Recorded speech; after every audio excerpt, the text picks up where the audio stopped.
2 years ago, I wrote in the Notes app on my phone, "Whatever happens in my life, I don't want it to be boring." A boring life is, for me, equivalent to a wasted life, and the idea of a wasted life is just painful.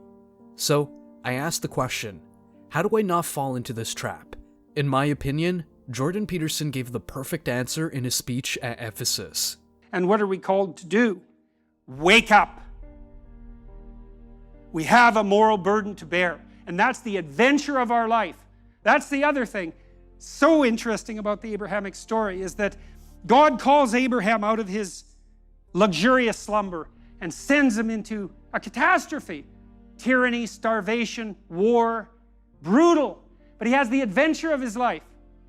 You might say, well, it's the adventure of your life that justifies the catastrophe of your life. It's not some simple-minded, juvenile hedonism or desire for comfort. That's not what we're built for. We're built for the adventure of our lives.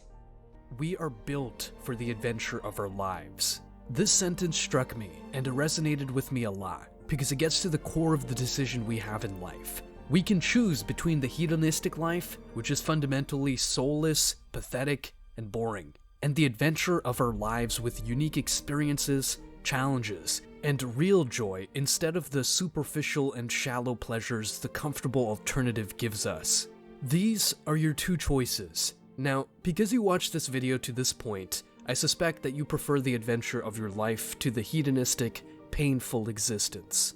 In order to start the adventure of your life, you have to take on responsibility.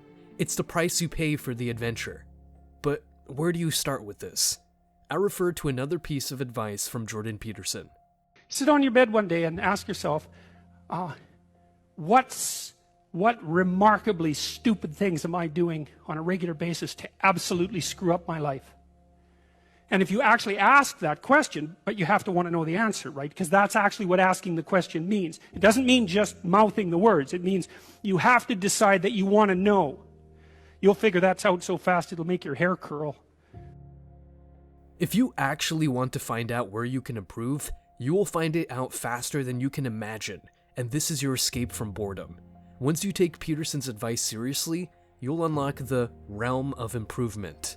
The realm of improvement is the antidote to a boring life. Once you understand in what direction you have to go, which is the path of improvement, your journey begins, and the longer you stay on this path, the more interesting your life will become.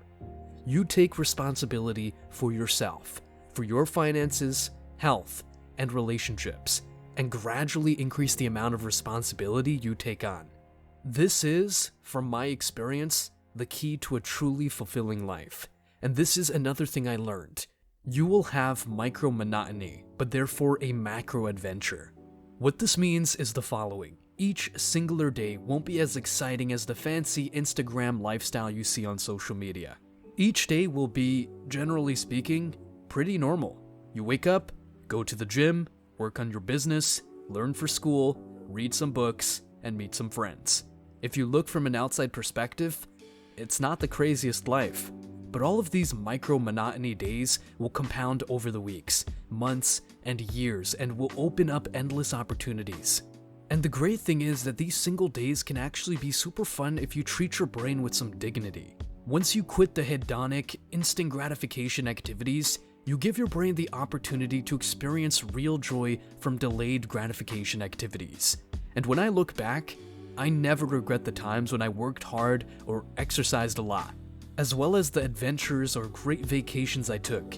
I just regret the weeks I spent with nonsensical bullshit, with mindless scrolling or lazing around without any sense of real enjoyment.